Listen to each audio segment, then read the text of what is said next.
तारीख थी 2 जनवरी और दिन था शुक्रवार। जापान के एक छोटे से गांव में एक बच्ची का जन्म हुआ। उसका नाम रखा गया कने। ये साल 1903 की बात है। 119 साल बाद यानी अप्रैल 2022 में कने तनाका की मौत हुई। वो आधिकारिक तौर पर दुनिया की सबसे उम्रदराज शख्स थी। उन्होंने अपने जीवन के आखिरी साल नर्सिंग होम में बिताए। वो सुबह 6 बजे उठती, गणित के सवाल हल करती, बोर्ड गेम्स खेलती, चॉकलेट खाती, कॉफी और सोडा पीती। एक वक्त ऐसा भी था जब बुजुर्ग भले ही 100 साल तक जीने का आशीर्वाद देते हों, लेकिन ऐसे ख्याल का सच होना नामुमकिन माना जाता था। लेकिन अब ऐसा नहीं है।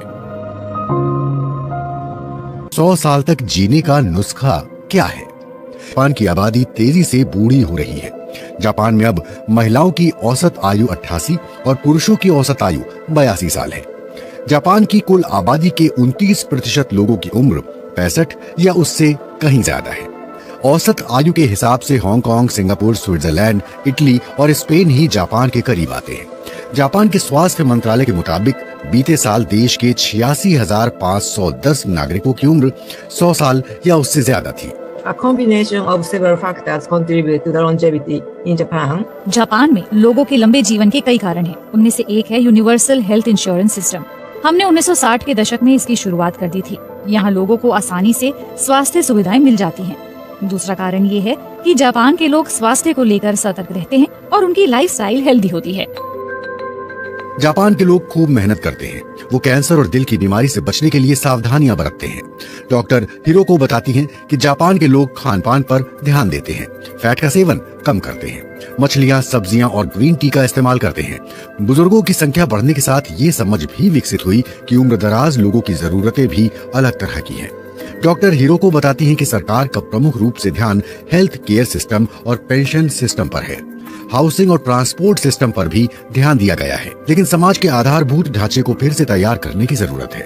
डॉक्टर हिरोको ने अपनी टीम के साथ कई सामाजिक प्रयोग किए ताकि ऐसे तरीके तलाशे जा सके जिससे ज्यादा उम्र के लोग बिना किसी पर निर्भर हुए रह सके। We are trying to redesign communities for meeting the हम needs. समुदायों की नए सिरे से संरचना करने की कोशिश कर रहे हैं ताकि उम्रदराज समाज की जरूरतों को पूरा किया जा सके। हम ऐसा समुदाय बनाना चाहते हैं जहां लोग 100 साल की उम्र तक स्वस्थ, सक्रिय और एक दूसरे से जुड़े रहें और खुद को सुरक्षित महसूस करें। हम सिर्फ बुजुर्गों के लिए ही नहीं बल्कि सभी उम्र के लोगों के लिए काम कर रहे हैं। जापान में रिटायर होने के बाद लोग नई नौकरियां शुरू कर रहे हैं। वो अपना दूसरा करियर या कहें तो दूसरा जीवन शुरू कर रहे हैं। इससे रूटीन बना रहता है और स्वस्थ रहने में मदद मिलती है। डॉक्टर हिरोको अकियामा 78 साल की हैं और अपने दूसरे करियर में अच्छा कर रही हैं। So I was a university professor for a long time. मैं लंबे समय तक यूनिवर्सिटी में प्रोफेसर थी। जब मेरी उम्र 70 साल हुई तो मैंने खेती शुरू की। मेरे समेत 4 लोग जिनके पास अलग अलग तरह की खूबियां हैं, हमने मिलकर एक कंपनी बनाई और खेती शुरू की। जब मैं छोटी थी तब मैं किसान बनना चाहती थी। ये एक पुराना सपना था। Aging is a very individualistic process. बुढ़ापा एक नितांत निजी प्रक्रिया है। किन्हीं भी 2 लोगों की उम्र बढ़ने की प्रक्रिया एक सी नहीं होती है। ये है हमारी दूसरी एक्सपर्ट कैथी स्लैक। वो बर्मिंघम के Aston research centre for healthy ageing में सीनियर लेक्चरर हैं। हम बूढ़े क्यों होते हैं और क्या इस जैविक प्रक्रिया को धीमा किया जा सकता है? कैथी की लैब में इस सवाल का जवाब तलाशा जा रहा है। बुढ़ापे के बाहरी संकेत सब जानते हैं, मसलन झुर्रियां पड़ना, बालों का सफेद होना, लेकिन हमारे जिस्म के भीतर भी बहुत कुछ चल रहा होता है। कैथी बताती हैं कि उम्र बढ़ने का असर शरीर के सभी ऊतकों पर पड़ता है। इसका असर दिमाग से लेकर प्रजनन क्षमता तक होता है। इन बदलावों को बूढ़े होने के हॉलमार्क यानी प्रमाणिक चिन्ह कहा जाता है। And they include a number of cellular processes. इसमें कोशिकाओं से जुड़ी कई प्रक्रियाएं शामिल की जा सकती हैं। कोशिका के अंदर प्रोटीन क्वालिटी कंट्रोल में कमी आना, माइटोकॉन्ड्रिया का निष्क्रिय होना। माइटोकॉन्ड्रिया कोशिका का वो हिस्सा है जो ऊर्जा का निर्माण करती है। उम्र बढ़ने के साथ ये काम करना बंद कर सकती है। कैथी बताती है कि जब उम्र बढ़ने लगती है तब डायबिटीज जैसी स्थायी बीमारियों का जोखिम भी बढ़ जाता है। पोषक तत्वों की आपूर्ति को रेगुलेट करना कोशिकाओं के काम करने के लिए जरूरी है। दिक्कत आने पर स्टेम सेल यानी मूल कोशिकाएं नष्ट हो जाती हैं। स्टेम सेल कोशिकाओं की मरम्मत करती है। बदलाव दिमाग में भी आते हैं। So in some individuals, as they get older, the actual size of कुछ लोगों की जब उम्र बढ़ती है तो उनके दिमाग का आकार छोटा हो जाता है। इसकी वजह से कई बुजुर्गों की याददाश्त कमजोर हो जाती है। उन्हें एक साथ कई सारे काम करने में दिक्कत आती है। उनके बर्ताव में भी बदलाव आते हैं। वो या तो ज्यादा व्यग्र हो जाते हैं या फिर अवसाद में चले जाते हैं। लेकिन अहम बात ये है कि हर बुजुर्ग में ये सारी बातें एक सी नहीं होती हैं। 100 साल तक जीने की अपनी उम्मीदों को हम कैसे बढ़ा सकते हैं? कैथी इस सवाल का भी जवाब देती हैं। people are already living longer, but they're not living healthier. आज भी कई लोग हैं जिनकी काफी उम्र है लेकिन उनका स्वास्थ्य अच्छा नहीं दिखता। यही वो पहलू है जिस पर काम करने की जरूरत है। ये एक पुरातन पंथी सलाह लग सकती है लेकिन हमें हेल्दी लाइफस्टाइल अपनाने की कोशिश करनी चाहिए। सक्रिय बने रहने की कोशिश कीजिए। बुढ़ापे को लेकर अभी भी कई सारी बातें हैं जो हम नहीं जानते। कैथी स्लैक कहती है कि ऐतिहासिक तौर पर हमने ज्यादा फोकस बीमारी की प्रक्रिया पर दिया है। कई ऐसे वैज्ञानिक हैं जो कैंसर और दूसरी बीमारियों पर काम कर रहे हैं, लेकिन अब उनके जैसे लोगों का भी एक समूह है जो रोगों को उम्र से जुड़ी बीमारियों के तौर पर देख रहा है। इस तरह कई बीमारियों के उपचार के नए तरीके विकसित किए जा सकते हैं। Daily in my lab, we can show that there are interventions. मेरी प्रयोगशाला में हम दिखाते हैं कि प्रयास करते हुए शरीर के बूढ़े होने की रफ्तार को धीमा किया जा सकता है। कुछ मामलों में इसे रोका और इसकी चाल को पलटा भी जा सकता है। ये करना मुमकिन है।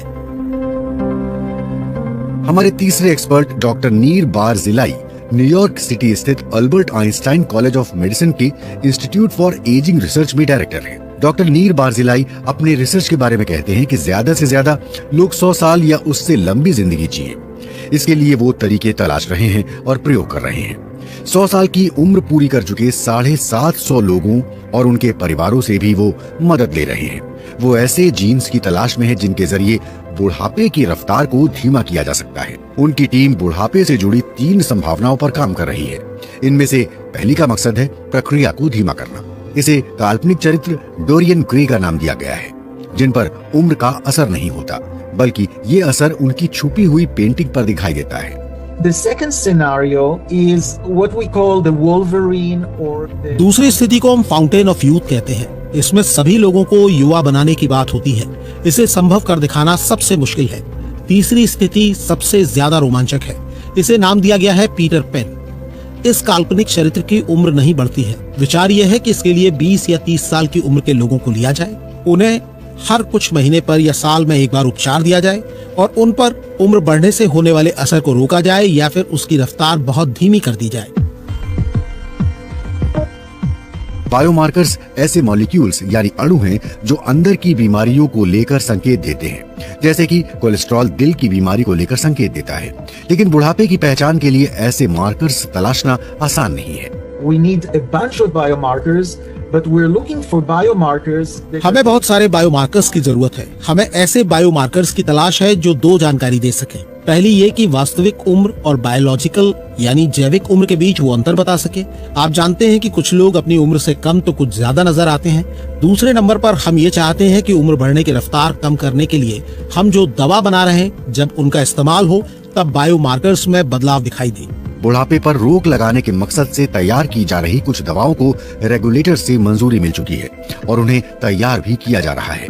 इनका इस्तेमाल दूसरी स्थितियों में भी किया जाता है, जैसे कि ट्रांसप्लांट के बाद जिस्म अंग को खारिज न कर दे। इसके लिए ये दवाएं दी जाती हैं। क्या आपको उम्मीद है कि आपके जीते जी इस दिशा में कोई बड़ी कामयाबी हासिल होगी?